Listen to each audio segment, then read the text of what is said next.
Hello, beautiful people. Welcome to another delicious episode of Zinny's Kitchen.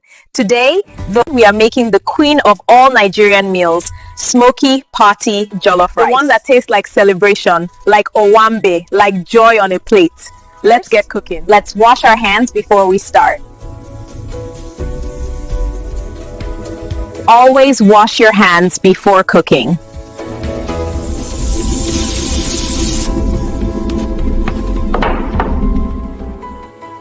Before we start, let's thank our sponsors, Suya Vegetable Oil.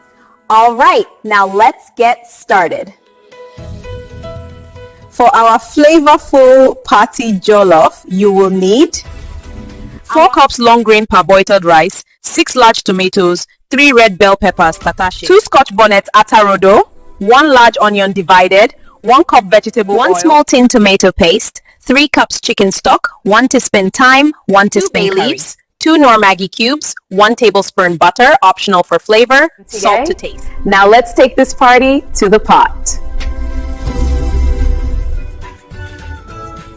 First step, blend our pepper mix.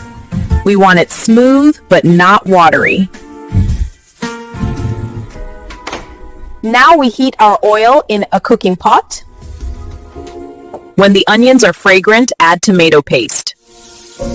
We fry this until it turns deep red. This is the secret to party flavor.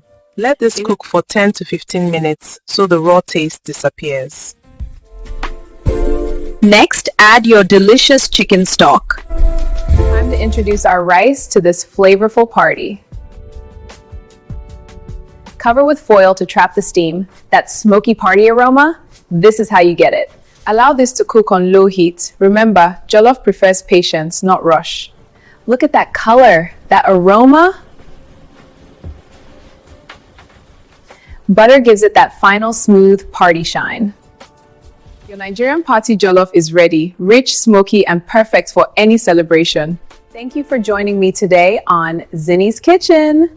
Don't forget to like, share, and subscribe for more delicious recipes. See you in the next episode.